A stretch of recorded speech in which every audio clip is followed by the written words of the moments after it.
नमस्कार दोस्तों, स्वागत है आपका एक बार फिर से मेंटरिंग मोटिवेशनल स्पीकर सीरीज में। और आज फिर हमारे साथ हैं international motivational speaker Simarjeet Singh. Simarjeet, हमेशा आपके साथ। ग्रेट, बिल्कुल आपके भी साथ हूँ और इन सब के भी साथ हूँ हमेशा।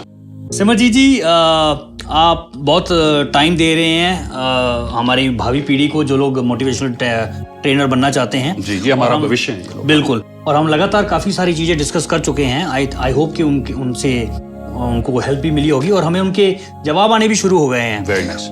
तो इसी सीरीज में कुछ और सवाल भी आए हैं। आपको याद होगा लास्ट टाइम हम एक बहुत ही इंपॉर्टेंट सवाल पे अटके थे, जहां पे हमने फिनिश किया था। Hope you remember it? I do. इसको सबसे डर लगता है। जी जी जी Which ji. is Q&A. Great. Question answers. Question answers. So we had this gentleman. He was saying कि I'm a good speaker. जी।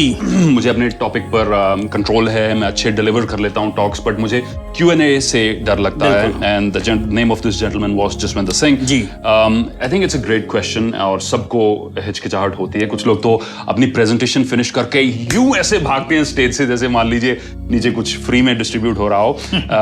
नहीं, तो मैं कहूँगा कि आप पॉज करें। अगर ऑडियंस आपको अपलॉज दे रही है तो आप अच्छे से अपलॉज को स्वीकार करें। उस समय घबराने की बात नहीं है। You know, you've done a wonderful job, so stay there. That's your moment of glory and receive the appreciation. उस appreciation को, अपलॉज को अच्छे से रिसीव करें। जी। Q&A की जहाँ तक बात रही, तो प्रदीप जी एक स्टोरी जो मैंने पहले भी शायद एक बार शेयर की है, वो एक बार फिर से इस पे काफी वो रेलेवेंट है। जरूर। कहा जाता है कि जर्मनी में एक नोबेल लॉरिएट थे, जिनको नोबेल पुरस्कार मिलने के बाद जर्मनी की सभी टॉप यूनिवर्सिटीज ने इनवाइट किया कि सर आप हमारी यूनिवर्सिटी में आएं और अपनी जो खोज है उसके बारे में हमारे जो स्टूडेंट्स को उनको बताएं। जी। क्योंकि एक साइंटिफिक टेक्निकल खोज थी, तो बड़ा स्टेप बाय स्टेप था प्रोसेस, पावर पॉइंट बनी हुई थी। उनके शॉफर ड्राइवर साथ जाते थे हर जगह उनको डिफरेंट यूनिवर्सिटीज पर ले जाकर। तो आज बर्लिन यूनिवर्सिटी की टर्न थी। तो जैसे ये स्टोरी जाती है तो उनके शॉफर आते हैं, उनका लैपटॉप सेटअप करते हैं और जैसे ही वो ऑडियंस में बैठने के लिए तैयार होते हैं, उसके मन में थोड़ा एडवेंचरस ख्याल आते हैं। कहता सर बोर हो गया हूँ आपकी सेम प्रेजेंटेशन जो 21-22 स्लाइड्स की है सुन के। जी। आप अगर माइंड ना करें तो आज मैं जाकर आपकी जगह प्रेजेंटेशन देता हूँ, आप ऑडियंस में बैठिए ड्राइवर बन के। वाह, क्या बात है। प्रोफेसर साहब कहते हैं ठीक है बेटा, तूने इतनी बार तो सुनी है, तेरे को पता है कैसे है, तुम करो, let's enjoy this, let's have this little experiment. So चूंकि शॉफर ने हर एक प्रेजेंटेशन अच्छे से सुनी थी, चाहे बोर होकर भी सुन रहा हो 22 बार, तो दोस्तों कोई चीज सुनने से वो रट जाती है और सारा कुछ पावर पॉइंट से था, वो पावर पॉइंट पे। और क्योंकि ये नोबेल पुरस्कार जीता है इन्होंने, he is a Nobel laureate, audience naturally उसकी अथॉरिटी इतनी हाई थी। ऑडियंस को एग्जैक्टली फेशियल रिकॉग्निशन तो थी नहीं कि ये वही व्यक्ति है। तो प्रेजेंटेशन आगे बढ़ी, बीच में लोग बड़े उत्सुकता से सुनते रहे। शॉफर ने बड़े अच्छे से सारा कुछ बताया, खूब तालियां बजी। और जब एंड में Q&A की बारी आई तो शॉफर जो थे घबराया नहीं, बड़ा इंटेलिजेंट बंदा था। ऑडियंस से एक बड़ा डिफिकल्ट सवाल आया उस टॉपिक के ऊपर। जी।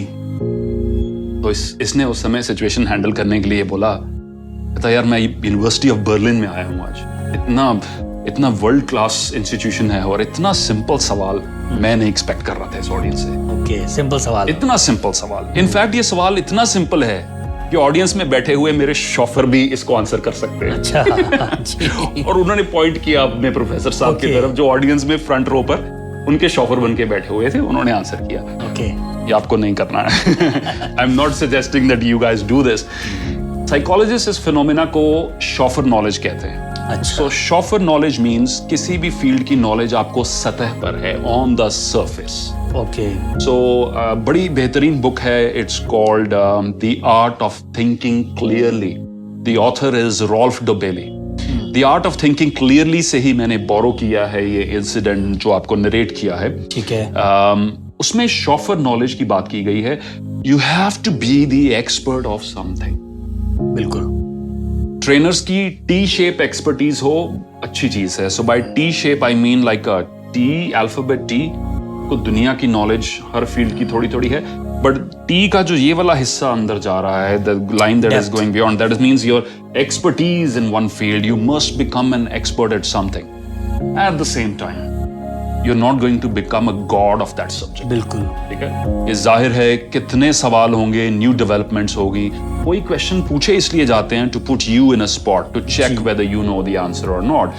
In those sort of situations, I want you to be comfortable saying, I don't know the answer to that yet, but if you give me some of your contact details, I will get back to you. ठीक, Right? बिल्कुल। I think ये बड़ी open, honest approach है जी, जी, कि यही करना ये चाहिए। चीज के बारे में 100% don't try to fool people. बिल्कुल, मैं पहले भी कह चुका हूँ, फिर रिपीट करूंगा, 15-16 साल की उम्र के बाद हर व्यक्ति में वो सेंसर अलार्म जो है क्रिएट हो जाता है। जब भी कोई इसको बेवकूफ बनाने की कोशिश करे तो वो alarm starts going off, beep beep beep. Don't try to do that, be open that you don't know, and there's a lot of new developments, and I think people will respect you more for that, right? And that is completely acceptable as long as you're willing and you commit and get back to them, finish that thing off. It's very, very important that you keep your commitments. So Q&A एक अच्छी opportunity है अपने subject matter में और deep जाने की। ठीक है, However, as a presenter, keynote speaker हैं आप या वर्कशॉप कंडक्ट कर रहे हैं, इसको कंट्रोल करना बड़ा इंपॉर्टेंट है। ठीक, You don't want questions coming up all the time, बिल्कुल, क्योंकि उसमें आपका फ्लो रुकेगा।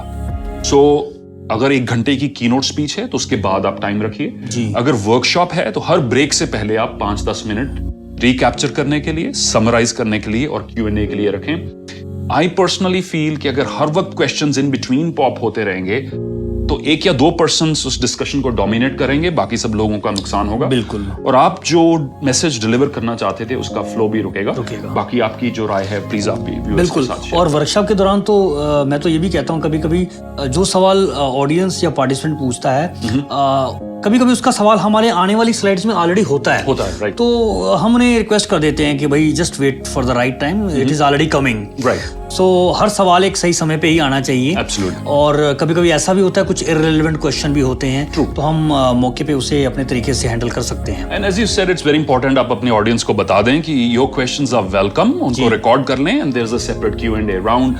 I usually do it over tea breaks and coffee breaks, जिसमें बातचीत भी होती है, informally हम मिलजुल भी लेते हैं और questions का जवाब भी देते हैं। और अगर कोई पर्सनल क्वेश्चन है तो वो हम अलग से डील कर सकते हैं। Absolutely, absolutely. You should not allow one single personal concern to dominate the entire discussion, क्योंकि फिर में आप देखिए कि अगर 800 लोग हैं आपकी ऑडियंस में, जी, तो आपका 1 मिनट 800 मिनट है उस संस्था के लिए। So you're wasting 800 minutes अगर आप to the point नहीं है, precise नहीं है।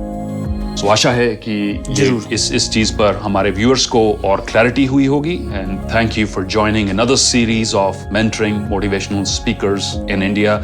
You guys have made it a great success, and for that we are thankful to you, and also thankful to Pradeep ji, who's taken out his precious time to be here today.